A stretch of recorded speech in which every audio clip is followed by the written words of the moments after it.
Bonjour famille, bonjour à tous, bonjour rapidement. Nous allons dire deux mots suite à cette grève des enseignants et les menaces du gouvernement. On veut juste dire deux mots.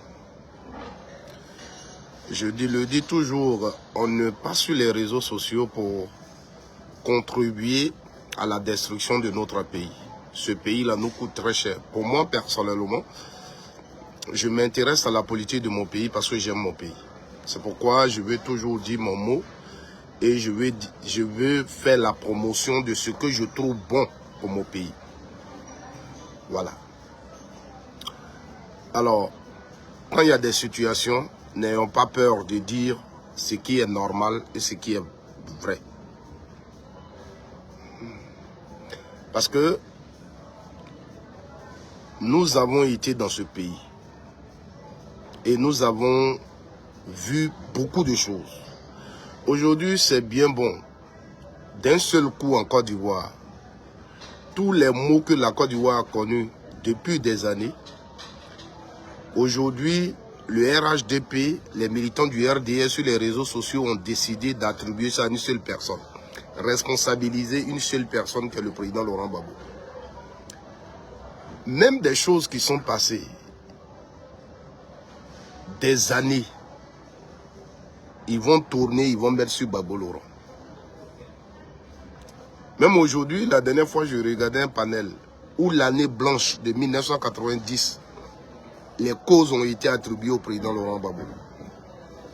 Mais pendant que ceux qui attribuent les causes de l'année blanche au président Laurent Gbagbo disent aussi que lui, il est responsable de la crise, c'est-à-dire de la guerre, de la rébellion qui est arrivée en Côte d'Ivoire, c'est encore lui le responsable.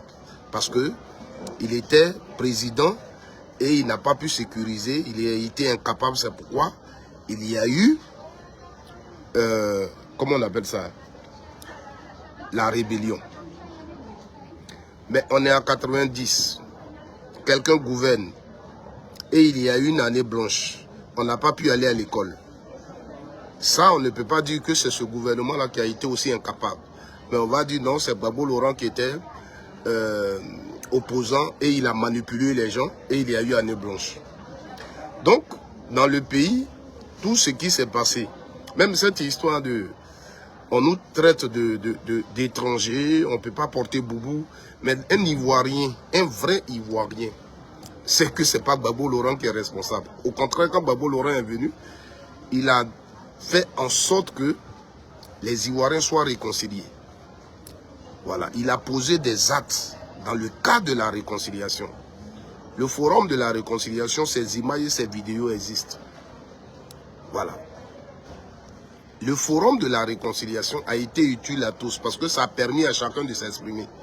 C'était la première fois qu'Alassane Ouattara était devant une tribune et ce qu'il avait en cœur, il a dit aux Ivoiriens. Et ça, c'est grâce à Gbagbo Laurent. Voilà. Aujourd'hui, les gens parlent de revanche. Mais Gbagbo Laurent, il prend le pouvoir en 2000. S'il avait en cœur de manifester une revanche, qui allait... Il avait les moyens, il avait des raisons.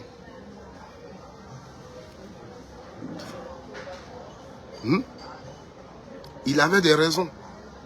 On prend le cas de Guy Robert. Gbagbo Laurent gagne les élections. Guy dit c'est moi qui ai gagné. Guy fait suspendre les résultats des élections par la CI. Le peuple de Côte d'Ivoire descend dans les rues, mais parmi ceux qui sont descendus dans les rues, il y a des militants zélés qui ont tiré sur eux, il y a eu des morts. Alors Gbagbo Laurent, quand il prend le pouvoir, qu'il est investi par le Conseil constitutionnel, il peut prendre Guy Robert et le jeter en prison. Il peut le faire. Gbagbo ne l'a pas fait.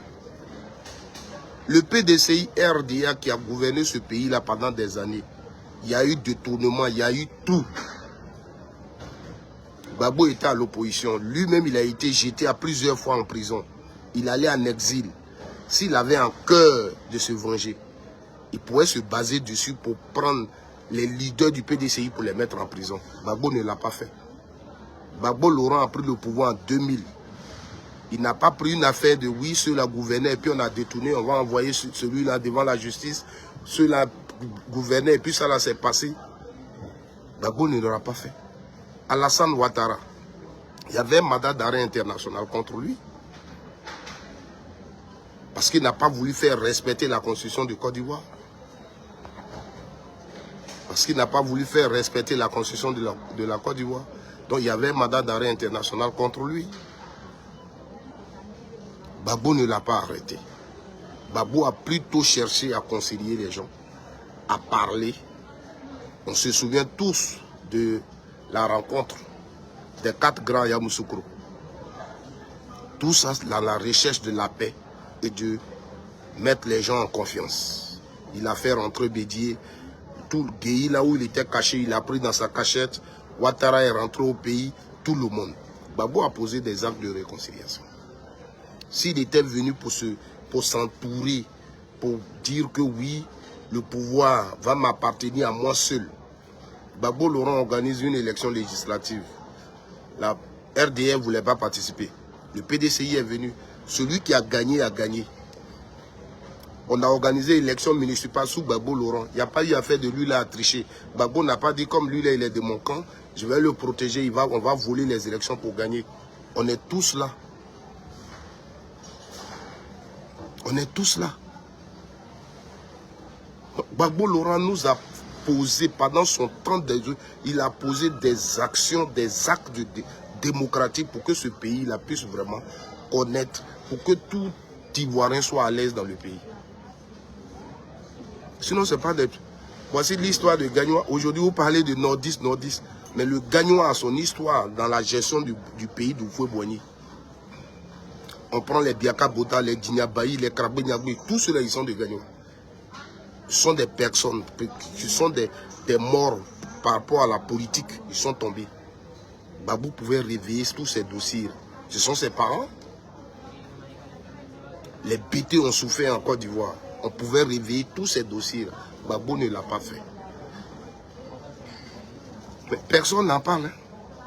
Ce que Gbagbo Laurent a politique, parce que juste il a eu, avec ses amis, la volonté aussi, un jour de diriger leur pays. Ils ont eu la volonté de faire la politique là. Ce qu'on leur a fait subir dans ce pays, personne n'a pas. Voici le PDCI qui est là. Hier, c'est le même PDCI là qui a envoyé Alassane. C'est le même PDCI là qui a dit on ne vote pas Gbagbo, on vote Alassane. Gbagbo s'est retrouvé en prison. Le même Gbagbo de la présidence, c'est-à-dire opposant, prisonnier, de la présidence en prison. Tout ce qui s'est passé en Côte d'Ivoire aujourd'hui, on met sur lui. Il allait à la haie, il est quitté là-bas, il est venu. Jusqu'au jour d'aujourd'hui, on ne dit pas qui est responsable de tous ceux qui sont tombés en Côte d'Ivoire. Personne ne le dit. C'était lui, c'était lui le responsable. Il fallait qu'il reste à la haie. Dieu merci, il a gagné son procès, il est venu. Personne ne peut lever le doigt pour dire qui, nos parents sont tombés, qui est responsable. C'est dans cette Côte d'Ivoire qu'on est. Aujourd'hui, Ouattara était à l'opposition, le RDA était à l'opposition. Gbagbo Laurent, un pays où il y a la guerre, le pays est divisé en deux. Des gens ont grévé dans ce pays. Vos journaux sont là, vous pouvez aller les voir. Vos journaux de 2007, 2006, 2009, 2008, patriotes là, allez les chercher. Pendant que les enseignants grévaient dans ce pays, où il y avait des difficultés, ce que vous disiez, vous qui êtes aujourd'hui au pouvoir. La grève, c'est quoi? La grève, c'est quoi? Les gens, ils demandent ce qu'ils ont de droit et qu'ils ne reçoivent pas. C'est ce qu'ils demandent. Donc, on va à une négociation, mais c'est deux parties qui négocient. L'autre a le droit de dire oui, l'autre a le droit de dire non. Cette histoire de prime, on est là depuis quand ça dure et puis on négocie sur négocier. Si les enseignants ont décidé de gréver, mais il faut d'abord savoir est-ce que la prime, on doit leur payer, mais on entend, vous avez politisé l'affaire, où aujourd'hui en Côte d'Ivoire, il y a des enseignants du RHDP qui ne reconnaissent pas la grève, donc eux ils vont travailler. Et il y a ceux que vous traitez des enseignants des autres partis politiques? Est-ce que ce que vous êtes en train d'envoyer en Côte d'Ivoire là, c'est bon? Est-ce que vous avez pensé à demain? Dans le corps enseignant, il y a une grève. Si un enseignant pense qu'il ne se retrouve pas dans la grève, c'est autre chose. C'est comme, j'ai vu un élément télévisé où ils ont interviewé une dame qui était en train d'enseigner. Elle dit, nous, notre syndicat n'a pas signé. Voilà. Notre syndicat n'a pas signé. À partir de là, c'est un syndicat, c'est normal. Mais ce n'est pas question de parti politique. Et vous êtes en train de politiser le secteur de choses. Hein?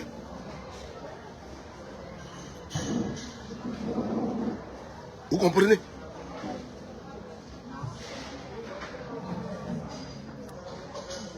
Vous comprenez? Donc, le problème aujourd'hui, c'est que vous êtes en train de faire en Côte d'Ivoire. Aujourd'hui, là, tout est filmé, tout est là. Vous avez pensé à la Côte d'Ivoire de demain. Aujourd'hui, les enseignants grèvent pour leur prime, pour une prime. Et on entend les gens dire, Ouattara est venu, il a augmenté votre salaire. Le salaire, est-ce qu'ils ont revendiqué un salaire? Le salaire, c'est le... Un salaire, on peut l'augmenter à tout moment. L'employeur peut augmenter le salaire à tout moment. S'ils ont augmenté le salaire des enseignants. Mais qui a dit que le salaire et la prime, ce ne sont pas la même chose? Si eux, ils parlent de ce... Ils revendiquent cette prime-là, c'est que c'est une prime qu'ils ont de droit, que le droit leur reconnaît. C'est pourquoi ils sont en train de revendiquer la prime. Mais pourquoi politiser ça? Pourquoi politiser ça? Donc, la dernière fois qu'ils ont grévé, vous aviez dit que c'est Babo et Soro qui les manipulaient. C'est-à-dire Babo et Soro Diom ont cette puissance-là de manipuler tous ces enseignants de Côte d'Ivoire. Vous-même, là, vous êtes au pouvoir. Regardez la puissance, le pouvoir que vous donnez à vos opposants. Ils ont fait une grève sur 2 jours. Ils comptent reconduire la grève demain, lundi et mardi. Vous les menacez. Celui qui ne viendra pas à son poste, il est renvoyé.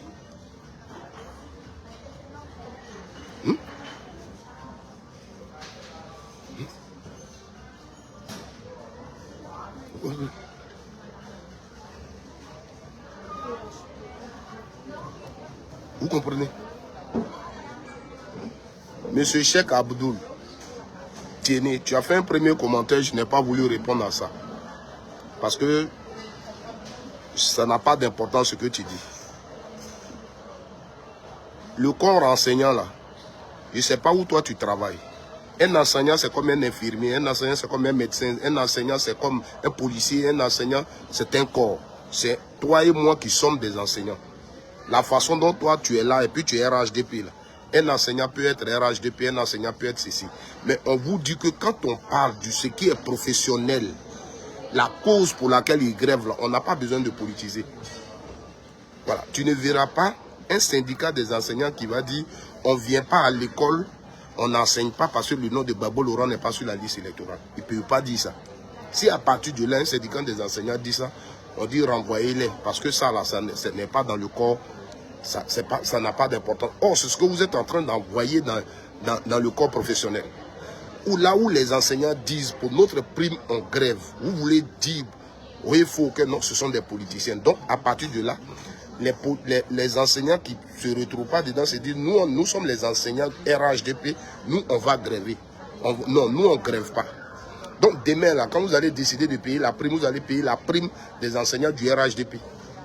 C'est-à-dire qu'aujourd'hui, un enseignant qui est en train de travailler pendant que les autres grèvent, lui, il est RHDP.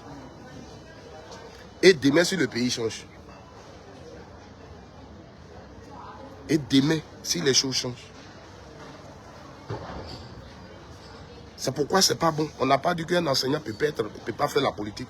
Même dans chaque parti politique, il y a la cellule des enseignants. Donc, il y a des enseignants qui sont dans des partis politiques. Mais quand on se retrouve maintenant dans le cadre professionnel, on ne vient pas là avec sa casquette politique. Donc, les syndicats qui sont en train de parler là ne parlent pas en tant que des politiques. Et vous, quand vous étiez hier à l'opposition, c'est ça là, c'est le combat ça là vous faisiez. Donc aujourd'hui, vous ne pouvez pas être au pouvoir et puis vous allez demander aux gens faire des choses que vous défendiez hier. C'est de ça qu'on vous parle.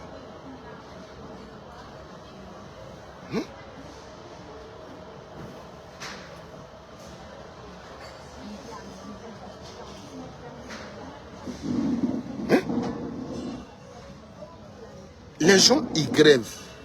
C'est-à-dire, dès que des gens se lèvent pour réclamer quelque chose, vous les traitez des gens qui sont manipulés par l'opposition.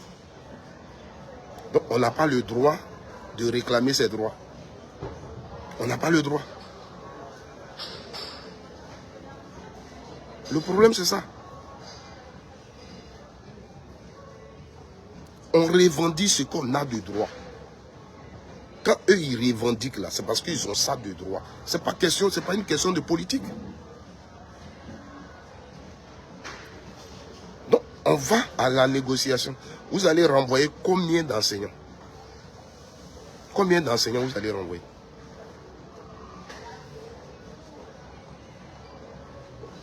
Dans ces pays développés où nous sommes là, les gens grèvent. Pour ceux qui sont en Italie comme moi, à tout moment, les transporteurs ici grèvent. Les chauffeurs des trains, des bus, ils grèvent. Les gens, ils grèvent. La grève, ça fait partie. La grève, c'est pas un truc. Mais on négocie. Ce sont des enseignants, ce sont des intellectuels. Vous pensez qu'ils ne sont pas chauds. Mais vous, depuis un certain temps, on n'a jamais vu un ministre sur une télévision, sur un plateau télé qui va dire on a des problèmes économiques, on a ceci. La Côte d'Ivoire qu'on nous présente toujours, elle est en haut, au-dessus de l'échelle sur le plan économique. Mais pourquoi vous ne pouvez pas payer la prime des enseignants pour que les enfants aillent à l'école? Hein? Pourquoi? Et puis des enseignants vont venir, nous les enseignants du RHDP. Donc, vous allez menacer les enseignants. Parce qu'ils grèvent, ils ne sont pas allés à l'école, vous allez renvoyer des milliers d'enseignants. Dans chaque famille en Côte d'Ivoire, il y a un instituteur. Dans chaque famille, il y a un professeur. Vous allez renvoyer tous ceux. Parce qu'eux, ils sont déterminés. Ils savent que ce n'est pas politique. Ce qu'ils font là, ce n'est pas politique, ils le savent. Ils se disent que c'est leur prime. Et vous savez cette affaire de prime là, vous le savez. Donc eux, c'est leur moyen de mettre la pression sur vous pour que vous puissiez payer leur prime. Et vous dites, si vous ne venez pas à l'école, on va vous renvoyer. Ils sont des milliers. Parce que vous avez fait le constat des 2 jours. Est-ce que la grève a marché? Si la grève déjà à 50% ou 51%, les écoles ont été fermées, ça veut dire que le mot d'ordre a été respecté. Donc vous, les gouvernants, vous devez négocier avec les enseignants à partir de là. Si 51% sur le territoire, les établissements ont été fermés pour cette grève, ça prouve que les enseignants ont compris. Et ils veulent leur prime, donc ils ont grévé. Mais s'ils ont lancé leur mot d'ordre de grève, et que ces 20% des établissements ont été fermés, 10%, à partir de là, il y a un problème. Mais si la majorité a respecté la grève, on doit négocier avec eux. Vous ne pouvez pas tous les renvoyer. Et vous allez, j'ai entendu un communiqué où vous recrutez les enseignants. Vous allez recruter enseignants maintenant, là. Et puis il va aller enseigner. Et ceux-là, vous allez les laisser à la maison. Mais vous voulez créer des problèmes à la Côte d'Ivoire. C'est vous, maintenant, vous êtes en train de créer des ordres dans la Côte d'Ivoire. C'est vous qui êtes en train de créer des problèmes. Parce que la décision, ça là, si vous prenez, peut-être que vous allez remplir tous ces enseignants-là en prison. Vous allez peut-être les tuer. Parce qu'ils ne vont pas vous laisser. Parce que j'ai revendiqué mon droit, vous allez me renvoyer. Vous allez me laisser à la maison. Ils sont combien?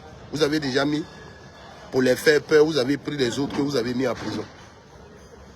Mais ils ne font pas la politique, ils ne tuent pas quelqu'un, ils n'ont pas volé. Ils revendiquent leurs droits. Vous allez les chasser, le concours qu'ils ont eu.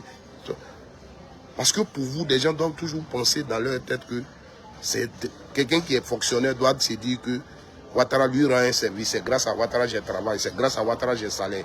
Donc quelqu'un qui ne pense pas comme ça, tout de suite il devient votre ennemi. Ce ne sont pas des ministres, c'est vous les ministres qui êtes nommés. Eux, ils ne sont pas nommés. Ils sont allés à l'école, ils ont passé un concours. Il y a des moments aussi où vous recrutez d'autres. Donc vous les recrutez, mais pour recruter un enseignant, il faut regarder son CV. Moi, je suis assis ici, là. Quelqu'un est président, il peut m'appeler et dire, toi, tu es mon ministre. On n'a pas besoin de regarder CV pour ça.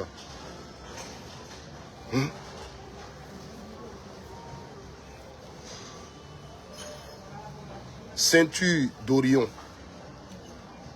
Faites attention. Quand vous parlez français et que vous voulez dire des choses, faites très attention. Les enseignants ne revendiquent pas l'augmentation des salaires. Il faut faire très attention. Parce que ça fait deux choses. Une prime et une augmentation des salaires, ça fait deux choses différentes. Il faut que vous le compreniez. Une prime et une augmentation des salaires, ça fait deux choses différentes. La prime, c'est quelque chose qu'on a de droit. Les tests ont institué que tu as une prime sur ça. Voilà. Donc, tu réclames ta prime parce que tu travailles et tu dois avoir cette prime. L'augmentation des salaires, on peut peut-être la revendiquer pour des causes. Non, nous, on a travaillé et puis l'argent rentre, donc on demande au patron d'augmenter. Le patron peut refuser, je n'augmente pas. Toi qui dis que comme on ne t'a pas augmenté, tu ne veux pas travailler, on te renvoie. Il faut que vous le compreniez. Quand vous êtes assis sur les réseaux sociaux, vous parlez, sachez des choses. Voilà. Sachez des choses. Une prime et l'augmentation des salaires, ça fait deux choses différentes. Gbagbo Laurent a dit, je n'augmente pas salaire. La Côte d'Ivoire était dans une situation de guerre. Et des gens demandent l'augmentation des salaires. Il leur a dit, je n'augmente pas de salaire. Vous comprenez? Voilà. Il faut que vous compreniez. Voilà. Il faut que vous compreniez. Les enseignants ne réclament pas une augmentation de salaire, réclament une prime. Ceux qui vous parlent dans vos agoras, dans vos panels, là, ils n'ont qu'à bien vous expliquer. C'est quoi la différence entre une augmentation de salaire et une prime? Comme ça, vous allez bien comprendre. Avant de prendre les vidéos de Gbagbo Laurent pour répondre aux enseignants. Les enseignants, là, leur papa n'est pas Gbagbo Laurent pour dire, voici ce que votre papa vous disait. C'est ce que je vous dis toujours. Quand il y a un problème en Côte d'Ivoire, vous répondez par les vidéos de Gbagbo ce que Gbagbo disait. Mais moi, je déduis que vous savez très bien que les Ivoiriens ont comme père Gbagbo Laurent. Les Ivoiriens aiment Gbagbo Laurent. Parce que quand je vois ça, je me dis, c'est comme une femme qui laisse son enfant à sa voisine et elle sort. Et à 16 h, la voisine donne 50 francs à l'enfant pour goûter. L'enfant pleure pour dire les 50 francs ne sont pas beaucoup. Et elle dit à la voisine, elle dit à l'enfant de sa voisine, mais toi, quand ta maman est ici, là, elle te donne combien? Et puis tu ne demandes plus que 50 francs. C'est comme ça que vous parlez aux Ivoiriens. C'est-à-dire, vous savez que le propriétaire des Ivoiriens s'appelle Gbagbo Laurent. Donc quand les Ivoiriens se plaignent, revendiquent, vous leur dites, mais votre papa Gbagbo Laurent, là, voici ce qu'il vous avait dit. Il a dit qu'il n'augmentait pas votre salaire. Donc nous aussi, on n'augmente pas le salaire. Vous comprenez? Non.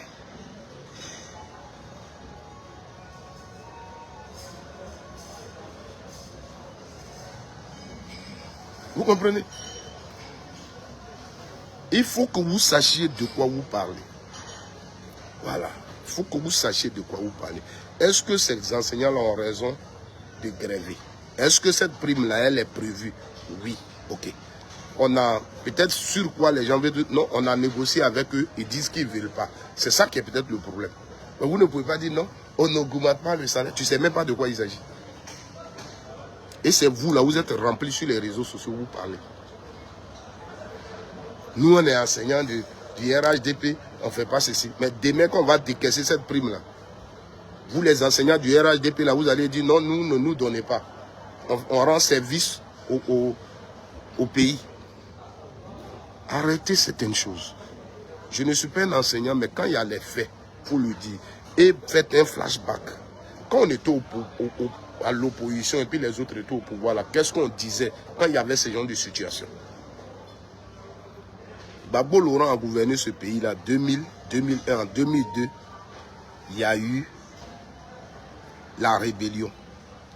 Pendant cette rébellion-là, en Côte d'Ivoire, il y a eu grève. Et cette grève-là était soutenue par le RDR. Vous comprenez? Vos journaux sont là. La grève-là était soutenue par le RDR.